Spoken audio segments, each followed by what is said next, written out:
मेथीचे थालीपीठ करण्यासाठी एक जुडी मेथी घेतलेली आहे आणि ती चिरून घेतलेली आहे। त्याच्यामध्ये 1 वाटी ज्वारीचं पीठ, 1 वाटी बाजरीचं पीठ, अर्धी वाटी गव्हाचं पीठ, अर्धी वाटी बेसन पीठ टाकून त्याच्यामध्ये आलं लसूण पेस्ट, गरम मसाला, लाल तिखट, धणे पावडर, हळद, जिरे,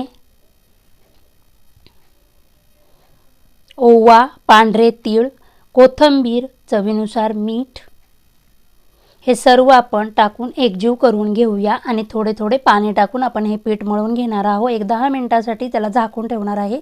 10 मिनिटांनंतर एक रुमाल ओला करून पोळपाटावर टाकून घेणार आहे। हात ओला करून आपण एक कणकीचा गोळा थालीपीठाचा गोळा घेऊया आणि थालीपीठ थापायला सुरुवात करूया।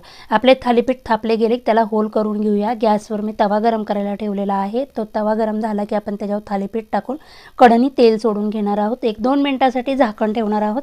2 मिनिटांनी आपण ते खरपूस असं दोन्ही बाजूने थालीपीठ भाजून घेणार आहोत। अशा पद्धतीने मेथीचे